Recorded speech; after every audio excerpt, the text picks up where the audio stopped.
এমনি করে ওই জুব্বাওয়ালা লোকটা, পাগড়িওয়ালা লোকটা ডাক দিয়ে বলেন, যে খাবার নিয়ে আসছিল সে বলেন, হাজী সাহেব আপনার ভাগ্য বড় ভালো, খাবারটা রাখেন নাই।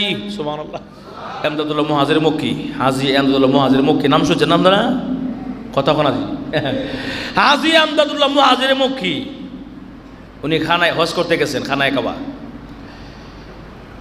খাবার দাবার শেষ। উনি কয়, আজকে থেকে আর কার কাছে চাইমো না, বলবো না, যদি আল্লাহ আমাকে খাওয়ায় তাহলেই খাবো, আর না হলে আর খাবো না। আল্লাহ যদি খাওয়া খাবো, আর না হলে এইভাবে আমার মরণ হবে। আমি দুনিয়ার কার কাছে চাইতে যাব না, দিলে আল্লাহই দিব, খাওয়াইলে আল্লাহ খাওয়াইবো। এই কথা কইয়া বস আল্লাহর গড়ের কাজ শুরু করছে, অর্থাৎ আল্লাহর গড় তোয়াফ করেন, তার হজের কার্যক্রম করেন। বস দিন যাচ্ছে, 5 বেলা হয়ে গেছে গা, কোনো খাবার নাই। সুবহানাল্লাহ না? কয় বেলা? 5 বেলা। একটা লোক খাবার না খাইলে শক্তি বাড়ে না কমে? কমে যাবে না? কিন্তু এরপরও কারো কাছে চায় না, কেউ ভাই আমারে 5 রিয়াল 10 রিয়াল দেন না, একটু খাবার খাই, রুটি খাই না, আমার খাওয়াইবো আল্লাহ। সুবহানাল্লাহ না? এরা হাজী এমদাদুল্লাহ মুহাজির মক্কি এমন হইছে না, ও এর মধ্যে অনেক ত্যাগ আছে। তো 5 বেলা খাবার নাই, এই অবস্থায় শরীরটা দুর্বল হয়ে গেছে গা, তোয়াফ করতেছে তাওরাই পড়ে জায়গা। হঠাৎ করে ওই এলাকার ওই দেশের এক লোকের পায়ের মধ্যে পাও লেগে গেছে গা, মানে তার অনিচ্ছায়। হাজী এমদাদুল্লাহ মুহাজির মক্কি কিন্তু ইচ্ছা করে লাগায় নাই, অনিচ্ছাকৃত লেগে গেছে গা। আর সেই বেড়া তো রাগে পায়া, আমার গায়ে ইচ্ছা করে পা লাগাইছো, দিছে এক মাইল, এক তাপ্পর। নাউজুবিল্লাহ জোরে কোন। হাজী এমদাদুল্লাহ মুহাজির মক্কি রহমতুল্লাহ আলাইহি খুব খেয়াল করেন, এমনি তো 5 বেলা খাবার নাই, শরীরটা দুর্বল, মানে শরীর একদম নাজেহাল অবস্থা। এরপরে আবার তপ করতেছেন, এরপর শরীরটা একটু এদিক সেদিক হইতে গিয়ে ওনার শরীরে ইচ্ছাকৃত অনিচ্ছাকৃত লেগে গেছে। এরপরও ওনাকে যখন আঘাত করলেন, উনি পাল্টা আঘাতও করেন নাই, গালিও দেয় নাই, সবর করছে। সুবহানাল্লাহ না? আরো জোরে কোন সুবহানাল্লাহ।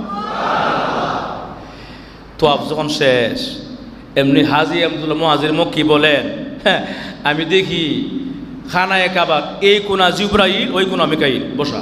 সুবহানাল্লাহ না? সুবহানাল্লাহ আসতে কোন।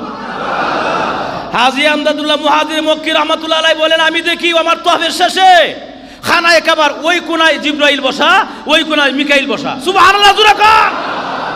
একজন একজনের কথা বলতেছে, জিবরাইল কয় মিকাইল রে, জিবরাইল কারে কয়? মিকাইল রে কয়, এ মিকাইল। এই যে হাজী এমদাদুল্লাহ মুহাজির মক্কি, হাজী এমদাদুল্লাহ লোকটা যে সহ্যরি।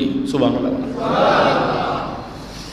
জিবরাইল মিকাইল বলতেছে, ওনারা শোনায়া, কারা শোনায়া? হাজী সাহেব রে শোনায়া, যে লোকটার যে ধৈর্যের চূড়ান্ত পর্যায়ে লোকটা। এখন মিকাইল কয়, মার তো অর্ধেক আর অর্ধেক বাকি আছে। সুবহানাল্লাহ। মার তো অর্ধেক আর অর্ধেক বাকি আছে ধৈর্য। হাজী সাহেব, হাজী এমদাদুল্লাহ মুহাজির মক্কি মনে মনে কয়, যাক একজন তো কইছে আমি পুরাপুরি, আর একজন কইছে অর্ধেক, অসুবিধা না, হয়ে যাবো গা। সুবহানাল্লাহ। কি খাবার নাই 5 বেলা, শরীরটা দুর্বল, ইচ্ছাকৃত লাগে না, অনিচ্ছাকৃত লাগছে, একটা আঘাত করছিল, আঘাত করছে, এরপরে আবার ধৈর্য ধারণ করছে। এখন এই অবস্থা 5 বেলা হয়ে গেছে গা, আরো একদিন গেছে গা, মানে 10 বেলা 11 বেলা হয়ে গেছে, খাবার নাই। বলেন 11 বেলা না খালি কি আর শরীর আর শরীর থাকে একদম দুর্বল হয়ে গেছে গা। আর উনি উঠতেও পারে না, দাঁড়াইতেও পারে না, আল্লাহর ঘর তোয়াফ করতে পারে না। আল্লাহ যদি আমার খাওয়া আমি খাবো, আমি খাইতাম না। সুবহানাল্লাহ জোরে না? আল্লাহ যদি আমার খাওয়ায় আমি খাবো, আর না হইলে আমি খাবো না, আমার আল্লাহ খাওয়াই তো খাবো। এই অবস্থা জোহর নামাজটা পড়ছে নিজের ঘর পাশের মসজিদে, মানে যে বাসা যেখানে তার মক্কা, বাসার পাশে আরেকটা মসজিদ আছে, এই মসজিদে গিয়ে কোনো রকম নামাজটা পড়ছে, বাইতুল্লাহ যাইতে পারে নাই, অনেকটা দূরে। এই অবস্থা নামাজটা পড়িয়া বাসার মধ্যে গিয়া শুয়ে রয়েছে, আর একমাত্র আল্লাহর মহব্বতের ভালোবাসায় আমার আল্লাহ খাওয়াইবো, আমি চাইতাম না কারোর কাছে, কারণ আল্লাহ খাওয়াইলে কতক্ষণ লাগে, কতক্ষণ না। নামাজটা জোহর নামাজ পড়ছে, পড়ে গিয়া নিজের বাসার মধ্যে গিয়ে হালে একটু রেস্টের জন্য একটু শুয়েছে, শরীরটা একটু লম্বা করলো, শুয়ে গিয়া পাউটা হাতটা একটু লম্বা করে দিল। এমনি শোনা যায় দরজা কেন করতেছে, সালাম দিছে, আসসালামু আলাইকুম ইয়া হাজী সাহেব। সুবহানাল্লাহ। হাজী সাহেব মনে মনে কাম হইছে। সুবহানাল্লাহ। কাম হইছে রে, হয়ে গেছে কাম। আমি যে ভরসা করছি আল্লাহর উপরে, আল্লাহ খাইব, কাম হয়ে গেছে মনে হয়। দরজা খুলছে, খুললা দেখে বিশাল এক খামচা বুঝেন আপনারা, ট্রে, যেটা ট্রে বলা হয়, ট্রে। এই ট্রের মধ্যে জান্নাতি খাবার পরিবেশন, সুবহানাল্লাহ।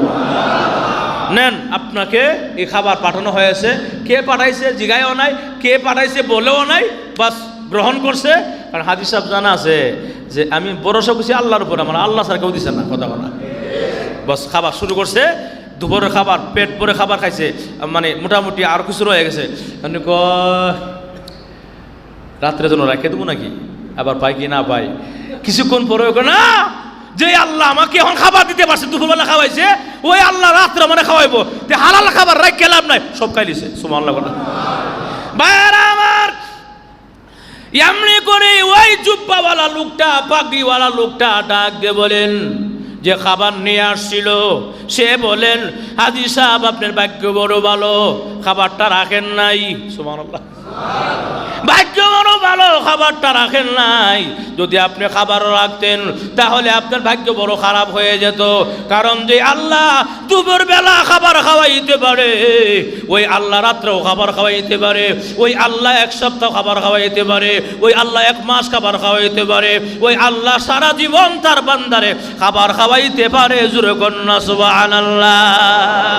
ভাইরা আমার, এইভাবে হাজী সাহেব অল্প কয়েকদিনের ভিতরেই দেখা যায় আলহামদুলিল্লাহ তার মানে মশহুর ছড়ায় গেছে, প্রসিদ্ধতা ছড়ায় গেছে। একজন হাজী সাহেব বাংলাদেশের আছে, আমরা মক্কার মধ্যে ছড়ায় গেছে। অল্প দিন ভিতরে হাজী সাহেব দেখা যায় বড় লোক হয়ে গেছে গা। সুবহানাল্লাহ। তার সুনাম ছড়ায় গেছে, ধন সম্পদ হয়ে গেছে। এমনি দেখা যায় তার দিকে নজর আইসা পড়ছে, এই হাজী সাহেব বলে সম্পদ হয়ে গেছে গা, রাত্রিকে চুরি করুন বাসার, কথা বলা। বস ডাকাত ঢুকছে রাত্রে, খুব খেয়াল করেন, শেষ আরেকটা মিনিট। বাসা ঢুকছে রাত্রে, ডাকাত ঢুকছে চুরি করতে, আর হাজী সাহেব রাত্র 3টা বাজেন তাহাজ্জুদ নামাজে খাড়া রইছে। সুবহানাল্লাহ। কার সাথে কালেকশন? আপনার কথা আসতে কোন করে কালেকশন কার সাথে?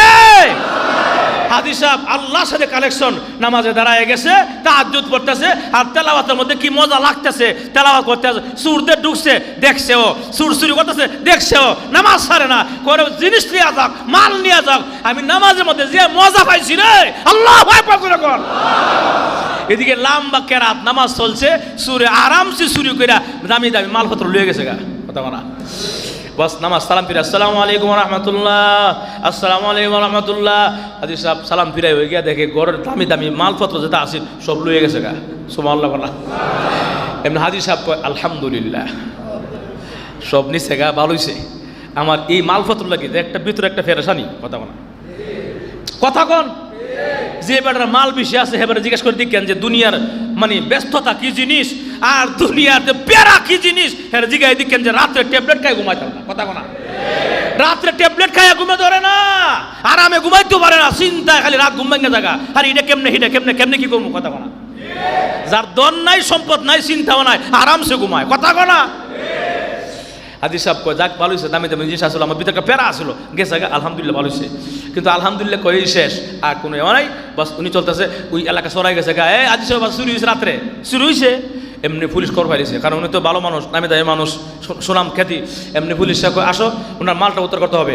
ওনার মাল উদ্ধার করিয়া পুলিশের সুর দইরা, সুর সহ মাল সহ ওনার কাছে নিয়ে হ্যান্ডকাফ লাগাইয়া, হাজী সাহেব এই যে আপনার মাল নেন, আর যে নিছিল হেরো আনছি। সুবহানাল্লাহ। এমনি হাজী সাহেব মাল আয়া বসা বা আলহামদুলিল্লাহ, গেছে আলহামদুলিল্লাহ, আসছেও, এরা হলো অলি, জোর ঠিক কিনা? মাল গেছে গা আলহামদুলিল্লাহ, মাল আবার আসছে আলহামদুলিল্লাহ, কথা কন। আমার যে কথাটা বোঝানোর উদ্দেশ্য, 5 বেলা 7 বেলা 11 বেলা পর্যন্ত খাবার খায় নাই, তারপরও আল্লাহর গড় সারে নাই, কথা কনা। আর আমরা তো আরাম খাবার হজে গিয়ে খাই, হ্যাঁ, কাফেলার সঙ্গে, এরপর আমরা আল্লাহ ঘরে যাই না। ভাই এখন সময় আছে, আল্লাহ ঘরে হজ করার নিয়ত করেন, আল্লাহ ঘরে যাওয়ার, আল্লাহ বাড়ি যাওয়ার নিয়ত করেন। আল্লাহ আমাদের সকলকে তুমি তোমার বাড়িতে যাওয়ার তৌফিক দান করো বলে আমিন। সেখানে পর্যন্ত যাওয়ার মতো সামর্থ্য, ধন সম্পদ দান করো বলে আমিন।